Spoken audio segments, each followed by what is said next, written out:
Everyone in the city knew the name Richard Walker.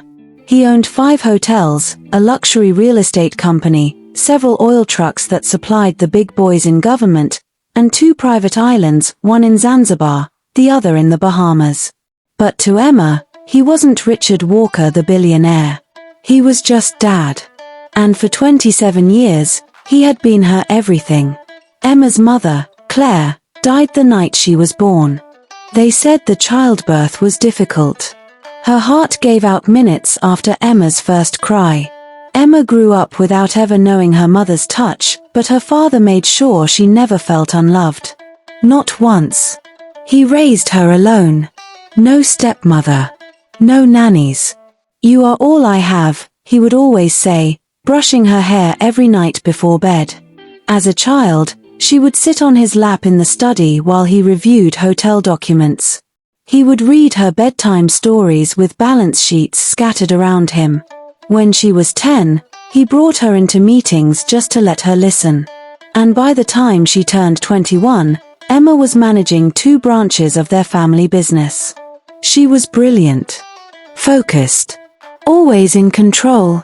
People said Emma was beautiful, her deep brown eyes, full curly hair, and soft voice made her stand out. But she had never been the type to chase attention. She wore soft suits to work, never short skirts. She didn't party. She didn't gossip. She was married to her goals. Emma's days followed a strict pattern. She woke up at 5:30 a.m. She jogged for 20 minutes.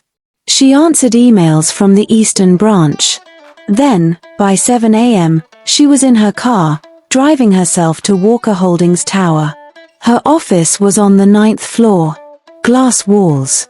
Minimalist desk. The room always smelled like cinnamon and lemon. She hated heavy scents. She never missed a deadline. She never raised her voice. But despite all her success, she always felt empty. Like something was missing. Something deep. She ignored that feeling for years. Until one morning, her world began to change. Her father had been coughing on and off for 2 weeks. Nothing serious. He said it was just a cold.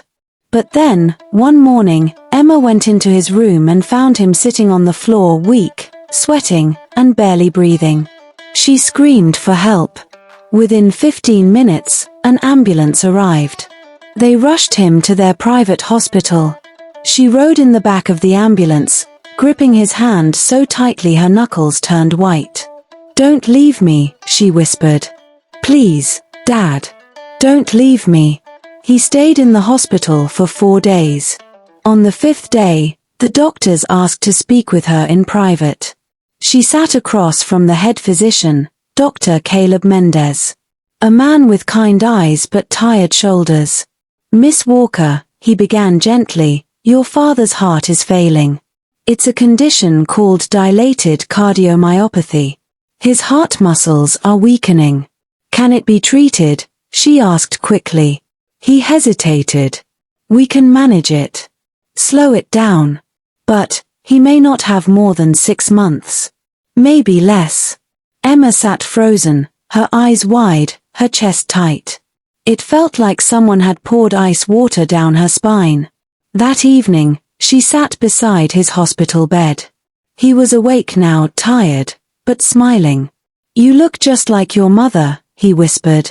Emma bit her lower lip to stop it from trembling. "Daddy, please don't go. No one lives forever, Em," he said, his voice gentle. "But I want to see one thing before I go." She leaned in. "What is it?" "I want to walk you down the aisle." Emma froze. He smiled again, a little more sadly this time. "I want to hold your hand. I want to give you away. I want to sit beside your husband and your children, and feel like I finished my work." That night, Emma didn't sleep. She sat by the window of her room, staring into the city lights below. She had everything, except love. She had no boyfriend. No fiancé. Just business reports, cold coffee, and company dinners. She had been so busy proving she could run the empire, She never let herself fall in love. And now, time was running out. What do I do? Where do I even begin? Do I fake it? Do I rush into anything? She decided to start somewhere small. She opened a second Instagram account. Her first one was all business. Press photos. Press releases. CEO things. But this one, it was just Emma. She posted pictures of herself in soft makeup, holding a glass of wine on the balcony. A silly video of her feeding squirrels in the park. A mirror selfie in jeans and a white tee. The likes came in. The DMs too. Hi beautiful. I'd drink your bath water. Is that really you, Emma Walker? Are you single though? Come and be my sugar mommy NA. She closed the app. Then came the invitations. Her friend Bianca dragged her to rooftop parties, charity dinners, art auctions. Emma smiled, danced, posed for photos, laughed when the moment called for it. She met men, stylish ones, rich ones, ambitious ones. But most just saw her last name. Not her. One of them said, "So, your father owns the Meridian hotels? You must have shares. I love that in a woman." Another said, "I'm not intimidated by powerful women. I actually find them useful." She smiled politely and walked away. Again and again.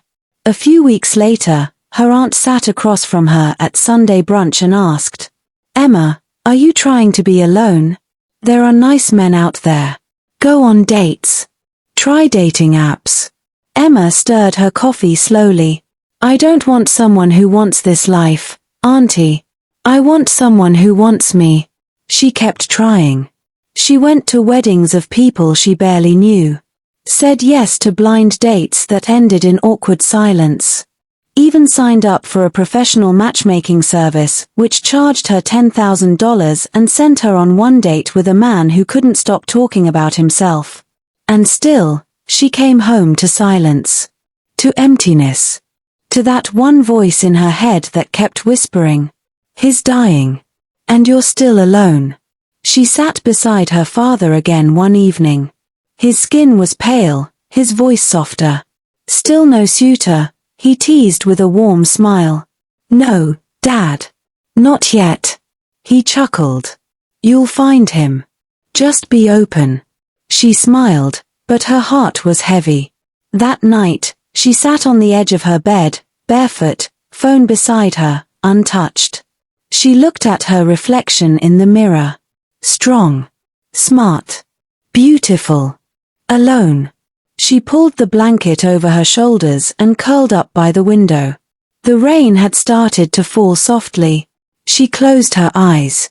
And somewhere, in the quiet ache of her chest, a strange, small idea whispered to her. She didn't move. Didn't follow it. Just sat there, letting the idea breathe. It was quiet. Almost ridiculous. But it didn't leave. Emma stared at her reflection in the bathroom mirror of Walker Holdings Tower. Her lipstick was perfect. Her blouse flawless. But behind her eyes, everything was crumbling. She had tried. God knows she had tried. She had gone to weddings she didn't want to attend. Posted cute selfies and fake captions. Danced in open lounges in Lekki where men asked more about her surname than her soul. But nothing came of it. And all the while, her father was dying slowly. That afternoon, she sat quietly in the boardroom while the head of finance presented Q2 earnings. Her eyes were on the screen, but her mind was far away, still stuck on his voice from the hospital room. "I want to walk you down the aisle." She excused herself early. Her executive team watched her leave, surprised. Emma never walked out of meetings. By evening, she had made a decision. A real one. Not a hope. Not a wish. A plan. She walked into her office, shut the door, and called in her assistant, Joshua. "I need you to clear my schedule for the next 2 weeks." Tell everyone I'm traveling on personal grounds. Should I inform the board? Only if necessary. This is personal. That night, she visited her father. The hospital room was quiet. The phone line hummed. The heart monitor beeped softly. She sat beside him, held his hand. Daddy, she began gently, I need to take a little break. He looked at her with concern. You're okay? I just need to think. I want to try something different. Does this have to do with the promise you made me? She smiled faintly. Maybe. I'm not disappearing. I'll be close by. I'll still visit you. He nodded, breathing slowly. Whatever it is, just protect your heart. And don't lose yourself. 2 days later, Emma packed 2 small travel bags. Left her driver and staff at home.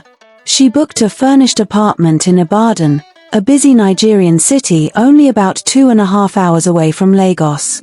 Close enough to return weekly. Far enough to disappear. No one knew her there. She wore simple clothes. Tied her natural hair up. Bought a cheap technophone with a new SIM card. And for the first time since she was 10, she was just another woman. She registered her new identity. Anna Johnson, 27 years old, from Benin City, recently moved to Ibadan in search of work. She walked the streets with a soft smile, her head covered, holding a brown envelope with 5 printed copies of her fake CV. Every day, she stopped at different plazas and malls. Good afternoon, please. I saw the salesgirl needed sign. Can I apply? Sorry, we already hired someone. We only want people who can speak Yoruba very well. We don't pay much. Are you sure you're comfortable with 35,000 Nigerian nairas monthly? Anna smiled and nodded at them all. The heat. The dust. The glares. The looks of judgment. This wasn't Instagram. This wasn't soft life. But it was real.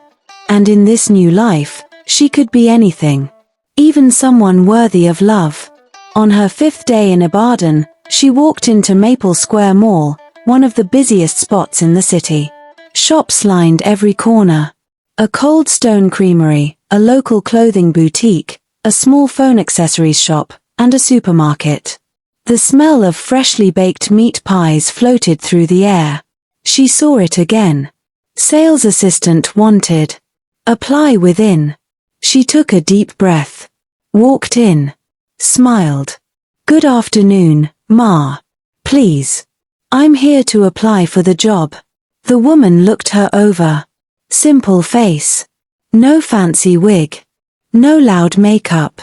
Just humble. What's your name? Anna. Anna Johnson. The shop was small but busy.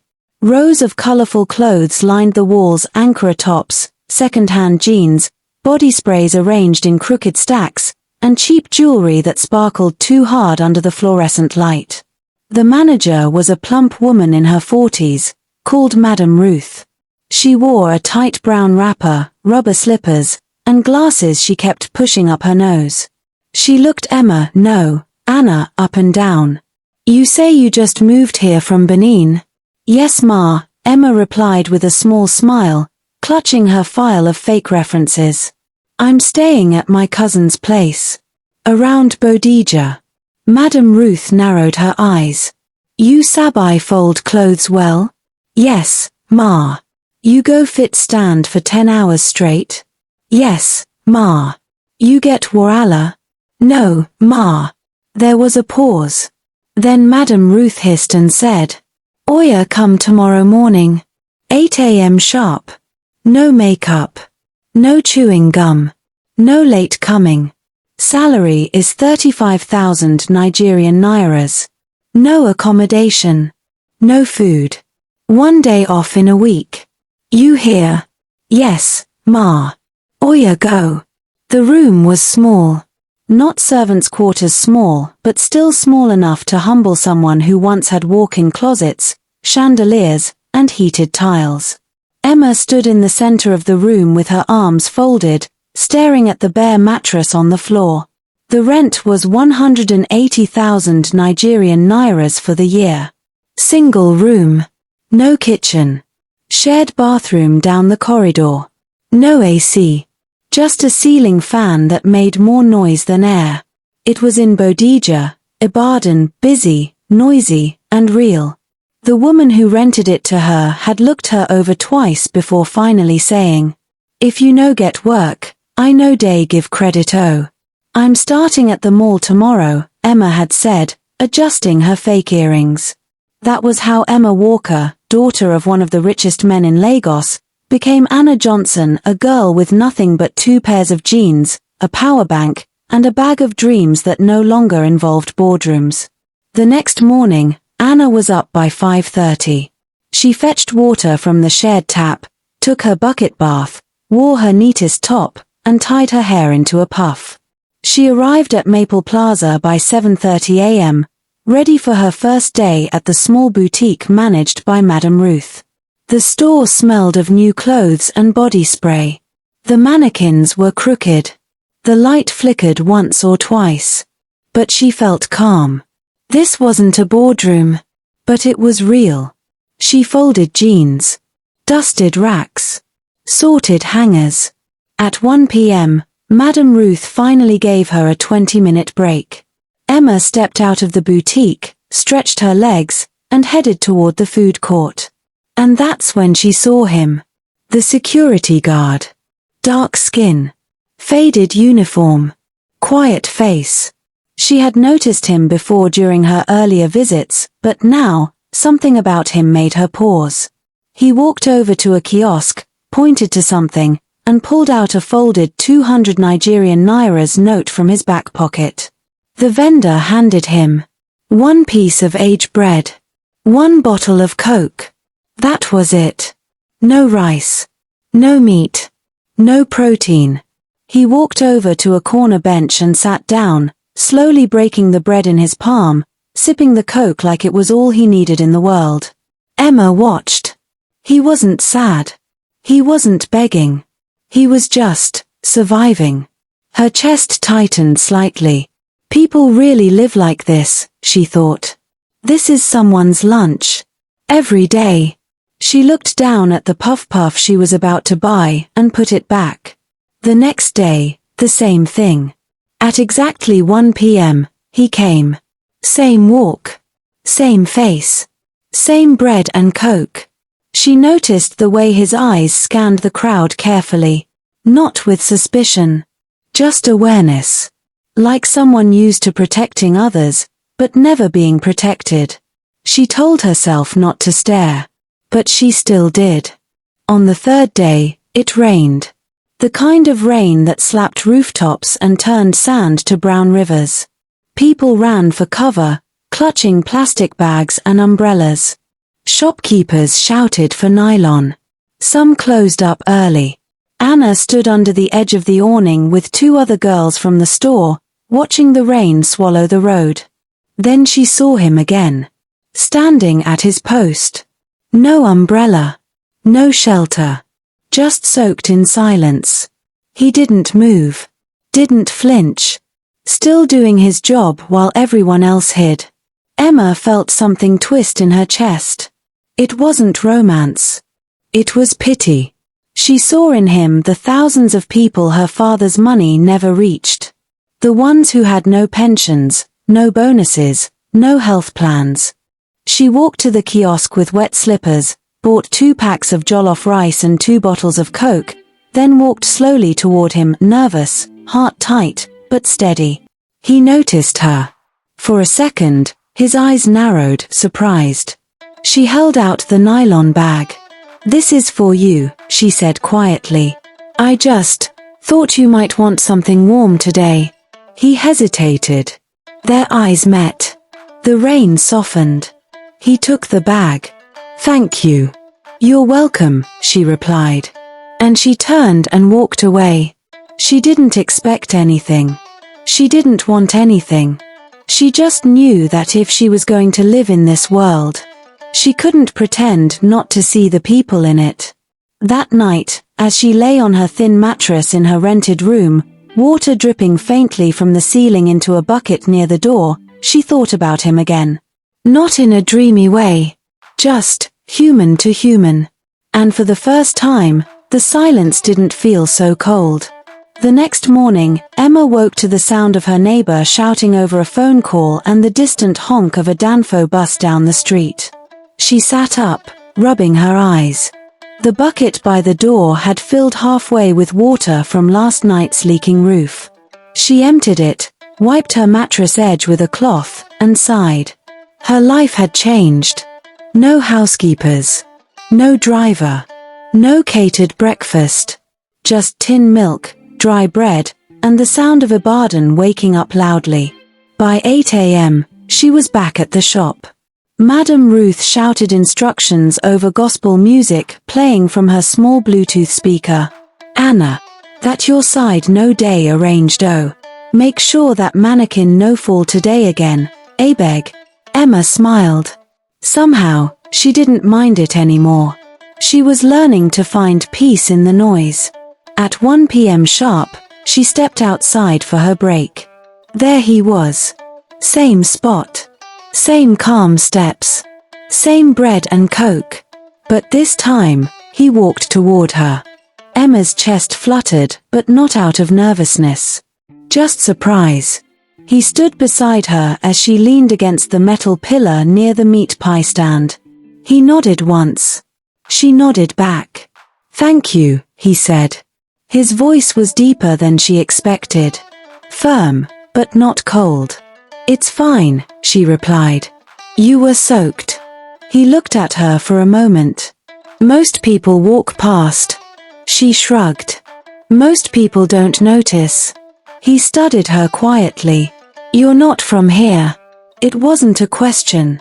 Emma smiled faintly. How do you know? You don't look like you've eaten more jollof before. She laughed, genuinely. Touché. He offered his hand, carefully. David. Anna. They shook hands. Just briefly. Just enough. That was how it began. They didn't eat together. They didn't exchange numbers. But for the first time, Emma wasn't watching him from a corner. They had shared a moment. A simple one. And it stayed with her. Back at the shop, one of the other girls, Ngozi, leaned over. Anna, that security man just day look you small. Emma blinked, hiding her expression. Who? That dark one. We day call him Mr. Bread and Coke. Very quiet. No warala. But he be like say he day notice you. Emma laughed. Na you talk mo. That evening, Emma sat by the small window of her room, staring at the cloudy sky. She didn't know why. But she thought about David. The way he carried himself. The way he ate slowly, like the world wasn't rushing. The way he noticed she wasn't from around here, even though she tried to blend in. He sees things. Quiet things. She didn't know if that meant anything. But it made her wonder. The next day, as she headed to her usual break spot, she found him sitting at the far end of the bench already. He looked up. Nodded once. There's space. Emma smiled and sat down beside him. No words for a while. They just sat there. Two strangers in uniform. Surrounded by noise, but sharing silence. And somehow, it wasn't awkward. You look tired, he said after a while. She turned to him, slightly surprised. I guess I am. Work. She nodded. Life. He gave a small smile. Life is the real work. Emma stared ahead, heart stinging just a little. He didn't know what she was carrying. He didn't know she had once flown to Dubai just to attend a conference that lasted 4 hours. He didn't know her father was dying in a private hospital in Lagos. And yet, he said the very thing she didn't know she needed to hear. Why do you work security? She asked softly. Because it pays. But you seem, I don't know, like someone who could be doing more. He turned to her, just briefly. You don't always get to choose your story. Sometimes, you just try not to drown. And Emma went quiet. Because for the first time since she left Lagos, she felt like someone understood. The days rolled by like quiet waves. Emma, still living as Anna, continued folding clothes, dusting shelves, and calling out to customers with the other girls at the boutique. But her thoughts kept drifting toward one person. David. She still didn't know much about him. Only that he was consistent, quiet, watchful, and honest. At least, she thought he was. Every afternoon at lunch, they shared brief moments. Sometimes it was just a nod. Sometimes they sat together for 10 quiet minutes. They never touched. Never exchanged numbers. Never flirted. But their silences spoke. Emma found herself listening to the way he said simple things. She noticed how he helped the elderly shoppers lift heavy bags, how he never raised his voice, how the younger security guards looked up to him without saying a word. He wasn't just different. He was disciplined. Then one Thursday, something strange happened. It was just past 1 p.m. She stepped out with her sachet water and saw him again, same spot, same bench. Only this time, his back was turned. He was talking to someone. A well-dressed man in chinos and sunglasses. The man handed David a small brown envelope. David took it, quickly slipped it into his pocket, and walked away. He didn't buy bread and Coke that day. Emma's brows furrowed. What was that? She tried to brush it off. Maybe it was personal business. But the envelope stuck in her mind. That evening, she called her father. His voice was weaker now. Slower. You sound tired, she said softly. I'm still here, he said, chuckling faintly. Still waiting for that wedding I was promised. She smiled, but it didn't reach her eyes. Daddy, what if the person I like isn't who I think he is? There was a pause. Is he kind to you? Yes. Does he make you feel safe? He makes me feel human. Then start there, her father whispered. But be careful. People aren't always what they show. The next day, Emma watched more closely. She noticed how David sometimes stepped away from his post to take brief calls, never more than a minute, always speaking in hushed tones. She noticed that he wore the same shoes every day, but they looked too expensive for his salary. She noticed how he avoided attention, even when customers got rude or noisy. He moved like someone trained, not like a regular security man. Later that week, they sat again at lunch. They shared puff-puff and water this time. No jollof. No meat. Just soft bites and softer glances. Emma turned to him. Can I ask you something? Why don't you talk much? David looked at her, then at the crowd. Words are like salt. Too much ruins the soup. She blinked. You read books. Used to. What kind? Mostly about history, people, wealth, strategy. Emma smiled faintly. That was it. That was the moment she knew something wasn't right.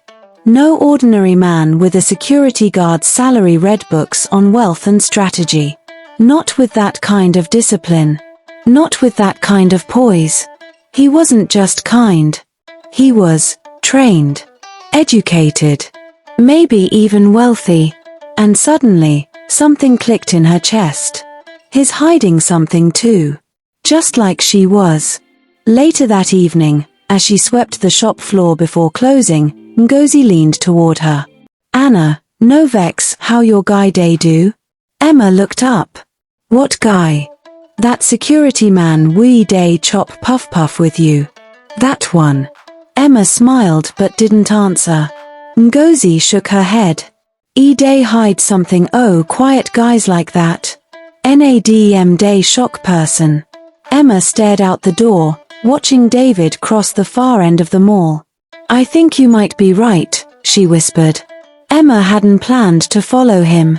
She just couldn't help it. That evening, as the mall closed and customers filed out, she lingered near the food court, pretending to wipe down a glass display. She watched as David signed out at the security desk and walked out into the twilight. Then, without thinking too much, she followed, quietly, at a distance. He didn't take the Danfo. He didn't walk toward the staff buses or the rowdy Okada riders waiting outside the gate. He turned left. Then right. Then entered a small compound tucked between two quiet streets in Agodi GRA. The security man at the gate greeted him with a salute. "Good evening, sir." "Sir." Emma paused behind the wall, heart pounding. "Sir." David pulled out a key and entered a clean two-story duplex, painted cream, with glass windows and potted plants at the entrance. There was no doubt. This wasn't a face me I face you. It wasn't even a normal rental flat. This was wealth. Clean. Quiet. Hidden. The next morning, Emma didn't go to work. She sat on her mattress in her small room, staring at the ceiling fan. Her chest felt heavy. Not with betrayal, but with confusion. "Who are you, David? And why are you pretending?" She touched her phone. Scrolled to her father's number. Called. He picked on the third ring. Emma. She hadn't heard her real name in days. She swallowed. "Daddy. I think the man I'm falling for is hiding who he is." A pause. Then his voice, soft but clear. "Then maybe he's the only one who understands you." The following morning, Emma arrived at the boutique, but her heart wasn't there. Her hands folded clothes, but her mind traced every moment she had shared with David. The look in his eyes, the rhythm of his voice, the strange envelope. She needed to know who he really was. By noon, she had made up her mind. She waited until their usual lunch break. This time, she didn't wait for him to sit first. She approached him directly, clutching her hands nervously. "David, can we talk somewhere quiet?" He nodded slowly. No questions. No hesitation. They walked behind the mall, to the same mango tree where they had shared puff-puff days before. Emma took a breath. "I know you're not who you say you are." David looked at her, expression unreadable. "You're not a regular guard. Your shoes, your books, that envelope, your posture. You don't move like a man earning 30,000 a month." He was silent. Then slowly, he spoke. "You're right. I'm not." Emma stared. "Then who are you?" David looked away briefly, then back into her eyes. "My name is David Etim. I'm the son of the late Chief Obong Etim of Cross River. I own Etim Logistics and the Etim Foundation. I came here because I was tired. Tired of being seen for my name, my money, my power." He paused, then continued. "The women I met were always looking for the next driver, the next vacation, the next headline. I needed to find something real. So I put on this uniform, and waited." Emma didn't blink. "And you found me." David took a slow step forward. "You fed me when you didn't have to. You smiled with your eyes. You gave when you thought I had nothing." He placed a hand on his chest. "I fell in love with you, Anna. I love the girl who eats gala in silence. Who folds jeans and laughs softly when no one's looking." Tears gathered in Emma's eyes. She stepped closer. "My real name is Emma Walker. My father is Richard Walker of Walker Holdings." David's eyes widened slightly. "So we were both hiding?" Emma laughed gently, tearfully. "Looks like life had a better plan." 1 week later, Emma and David traveled back to Lagos. She had called ahead to let her father know she was bringing someone. When they entered the hospital room, her father sat up slowly, a knowing smile tugging at his lips. David bowed slightly. "Sir, my name is David Etim. I want your blessing. Not for your money. Not for your name. For your daughter." I love her. Richard studied him quietly. Then he reached out and took David's hand. Then you have everything you need. Tears streamed down Emma's cheeks. Their wedding wasn't rushed. They planned it carefully. 3 months later, they stood in a lush garden in Lekki Phase 1, surrounded by family, close friends, and a few girls from the boutique. David wore a soft grey tuxedo suit, his eyes never leaving Emma. Emma, in a flowing ivory dress laced with delicate crystals, walked down the aisle with her father alive, strong enough to stand, supported by a golden cane. When they reached David, her father placed her hand into his and whispered, "You gave me peace, Emma. Now give him the same." Their first year of marriage was filled with adjustments. They moved into a quiet part of Ikoyi. No servants, no press, no show-offs. They lived simply, peacefully. Emma returned to Walker Holdings part-time, handling special projects and mentoring young businesswomen. David managed his foundation full-time, building schools, funding small businesses, and giving quietly like he always did. And then, the miracle came. Emma was pregnant. She gave birth to a baby boy on a cool Tuesday morning. They named him Richard Etim Walker, after the man who raised her with his whole heart. Her father lived long enough to hold his grandson. He cradled the baby with shaking hands, tears running freely down his wrinkled cheeks. "You look like your mother," he whispered to the baby. "And you carry the strength of both your parents." He lived for 2 more years, enough time to sit at the window and tell little Richard stories of mango trees, boardrooms, and how his mother once ran an empire in heels too big for her feet. Then one quiet evening, with music playing softly in the background and his grandson asleep on his lap, Richard Walker took his final breath. Peaceful. Fulfilled. Ready. Emma didn't break down. She cried, yes. But her heart didn't shatter this time. Because he had seen everything he wanted to see. She had been a daughter. A bride. A mother. And most importantly, she had found love. The kind that wasn't bought. The kind that wasn't loud. The kind that was earned, built, and never disguised again. Years later, Emma sat on the balcony of their Lagos home, rocking little Richard gently on her lap. The sun filtered through the bougainvillea vines, casting warm pink shadows across her notebook. She had just finished writing a chapter of her upcoming book.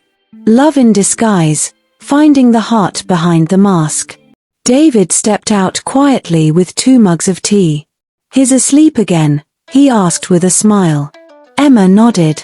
"Just like your dad, always sleeping when it's time to talk," she teased. They both laughed softly. Downstairs, pictures of her father still hung in the study. His cane stood proudly in a corner, untouched but never forgotten. Emma turned the final page of her notebook and wrote one last sentence. "The life we want might not come wrapped in the package we expect. But if we dare to strip away the disguises, we just might find everything we never knew we needed." Real love doesn't show off, it shows up. Sometimes, the people who matter hide behind the simplest things. And often, the greatest treasures are found when we stop searching with our eyes and start listening with our hearts. If this story touched your heart, don't scroll just yet. Speech balloon, drop a comment below. What part broke you? What part gave you hope? If you believe true love still exists even in disguise, tap the like button. Subscribe and turn on the bell so you never miss our next emotional journey. Share this video with someone who needs to believe in love again. You just might change their story. Thank you for watching.